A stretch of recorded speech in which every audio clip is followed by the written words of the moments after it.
자, 여러분들 문제 잘 풀고 계십니까? 어떻게 여러분들한테 도움이 되시죠? 분명히 도움 될 겁니다. 그래서 지금 우리가 이제 아주 오랜 시간 동안 계속 이렇게 일주일에 5문제씩 이렇게 올리고 있으니까 처음부터 꼭 꾸준하게 이렇게 풀어보시면 여러분들한테 분명히 도움 되실 거예요. 자, 오늘 우리가 마련한 문제는 행정벌 문제입니다. 자, 우리 한번 생각해 볼게요. 첫 번째부터 보시면 우리 이런 거 있었죠.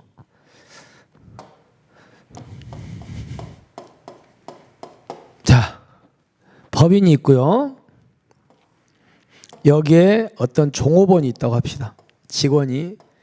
근데 종업원이 어떤 법을 위반했어요.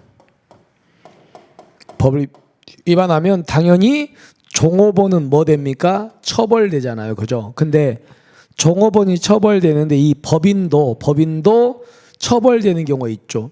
이걸 우리가 뭐라고 합니까? 이 사람이 잘못했는데 이 사람도 처벌되고 이 법인도 처벌되고 뭐라고 하는데 이거를 양벌규정. 들어보셨죠? 양벌규정. 근데 옛날에 어땠느냐면요.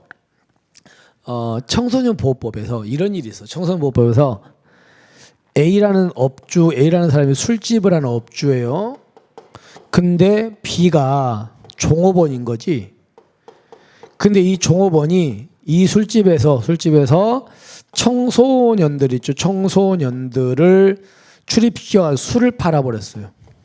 그러면 종업원들은 당연히 처벌되겠죠. 무슨 법 위반이 됩니까? 청소년 보호법 위반이 되거든요. 근데 문제는 얘가 처벌되면 업주 있죠. 업주는 귀책 사유가 있는가 없는가를 불문하고 업주도 무조건 옛날에 처벌됐었어요. 그러니까 종업원이 처벌되면 업주도 무조건 처벌됐다는 거예요. 이런 교문이 있었어요.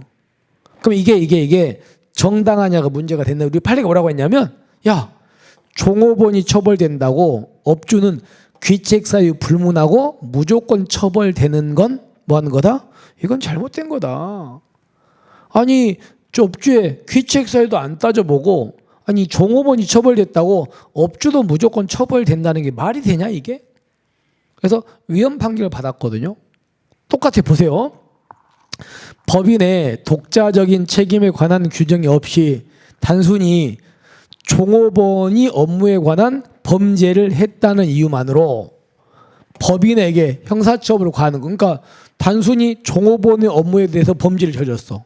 근데 이 사람은 그러면 책임도 없어. 법인에게. 근데 책임도 없는데 형사처벌을 가하는 것은 정당하다고 이건 잘못됐다고요? 잘못된 거면 당연히 그죠. 그러니까 지금은 이거 위헌 먹어가지고 지금은 업주가 뭐가 있어야 돼요?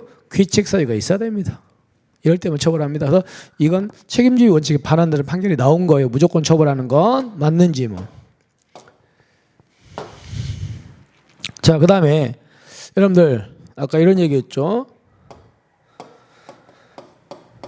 행정벌은 크게 나눠가지고 행정 무슨 벌이 있다고요? 형벌이라는 게 있고요.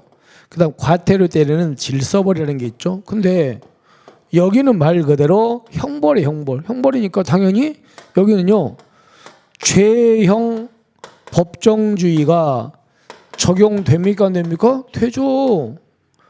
범죄와 형벌은 법의 규정인데 형벌이 여기잖아. 그러니까 행정형벌을 부과할 때는 죄형법정주의라는 게 적용되는데 여러분들 질서벌은 죄형법정주의와 상관이 없는 거 아시죠? 그죠? 왜냐하면 질서벌은 형벌이 아니잖아. 범죄도 아니고 형벌도 아니야. 그래서 여기는 안 된다. 여기는 적용된다. 아시겠죠? 그래서 죄형법정 원칙 등 행벌법규 해석 원리는 행정 형벌에 대한 규정을 해석할 때도 적용되는 거 아시겠습니까? 예, 거기까지 확인. 넘어갑시다.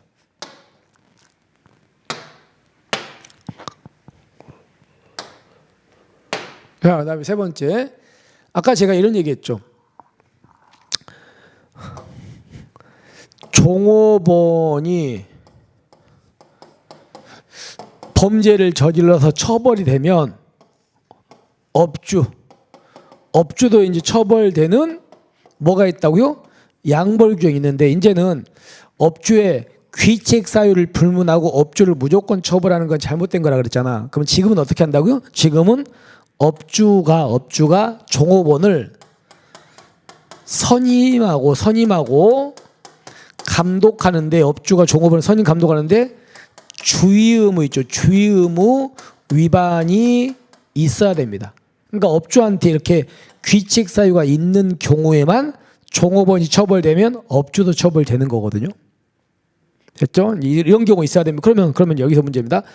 꼭 종업원이 꼭 처벌돼야만 업주도 처벌되는 거다. 종업원이 처벌이 안 돼도 업주한테 선임 감독상 주의 의무 위반이 있으면 업주 처벌되는 건 어때요? 처벌됩니다. 그러니까 이 사람이 처벌이 안 돼도 업주 자체가 선임 감독상 주의 의무 위반이 있는 거야. 그러면 이 사람은 처벌돼요. 아시겠죠? 그러니까 꼭 업주의 처벌은 종업원의 처벌이 전제가 된다, 전제가 안 돼도 된다, 안 돼도 되는 거야. 왜냐하면 이 사람의 귀책서를 따지는 거니까. 그죠? 따라서 양벌 규정에 의해서 영업주가 처벌되기 위해서는 종업원의 범죄가 성립하거나 꼭 처벌이 이루어져야 함이 전제 조건이 돼야 된다. OX, X. 아시겠죠? 그래서 잘못된 겁니다. 자, 4번. 이것도 조심할게. 보세요.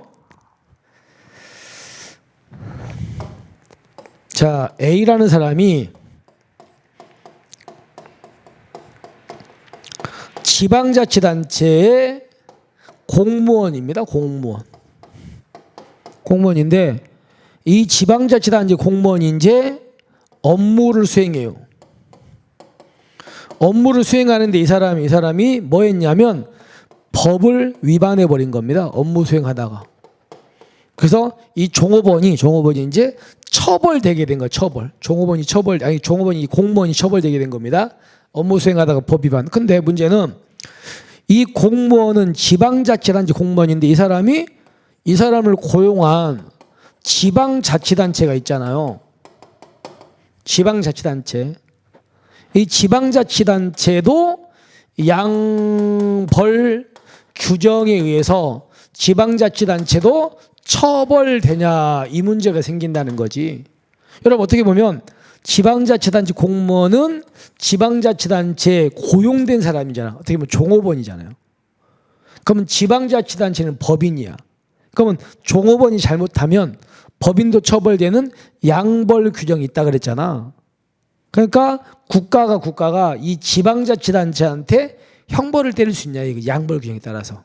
근데 이거에 대해 우리 판례가 나눠요. 보세요. 지방자치단 공무원이 한 업무 수행, 이 업무가 두 개로 나누자는 겁니다. 그래서 첫 번째가 이게 고유 자치사무인가, 두 번째가 기관 위임 사무인가를 나눠보자. 나눠서 판단하자.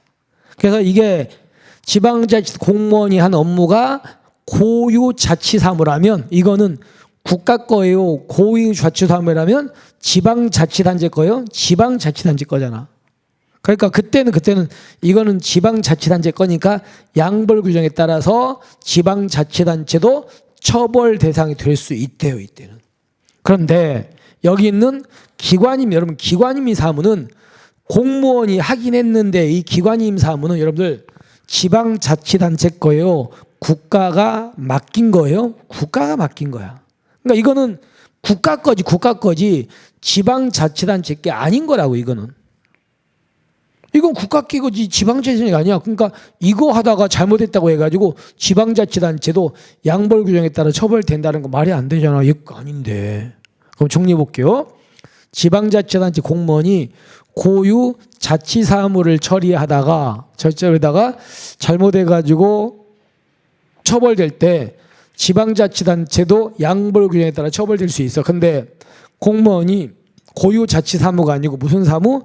기관임 사무 처리할 때는 지방자치단체는 양벌 규정에 따라서 처벌 대상이 돼야 안 돼? 안 돼. 그건 국가 거니까. 그래서 결론은 지방자치단체 소 공무원이 여기 나왔네. 무슨 사무? 자치사무네. 이거네.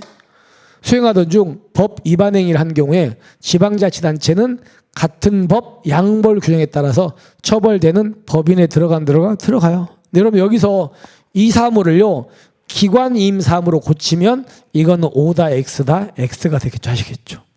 자취사무인지 기관이임 사무인지를 잘 보시면 됩니다. 됐죠? 일단은 그건 맞는 질문이 되겠죠. 자, 그래서 우리가 문제를 종합을 해보면, 자, 먼저 종업원이 처벌된다고 법인도 귀책 사유 안 따지고 무조건 처벌하는 건 책임주의에 반합니다. 그리고 죄형법정주의는 행정 형벌에도 적용된다. 그다음에 꼭 영업주를 처벌하려면 종업원의 범죄가 성립하거나 처벌이 전제가 돼야 돼? 안 돼도 돼? 안 돼도 됩니다. 그다음에 지방자치단체 공무원이 자치사무를 수행하다가 잘못해가지고 처벌되면 지방자치단체도 양벌 규정에 따라서 처벌 대상이 되는데, 기관임 사무를 담당하다가 자, 처벌될 때는 그때는 지방자치단체는 양벌 규정에 따라 처벌 대상이 된다 안 된다? 안 된다. 이런 거 보시면 되겠죠. 따라서 답은 3번 이렇게 되겠습니다. 자, 이렇게 해서 우리가 이제 오늘의 문제를 마무리할게요. 이제 행정벌까지 우리가 정리를 했고요. 이제 아무래도 이제 하나 정도, 근데 한 문제 정도 더 이제 의무형 학보수단을 마무리할 거야. 그다음에 그거 본 다음에 우리는 이제 앞으로 국가배상 있죠. 국가배상을 조금 더 정리를 하겠습니다. 자, 오늘 너무 고생하셨고요. 우리는 내일 뵙도록 하겠습니다. 자, 수고하셨습니다.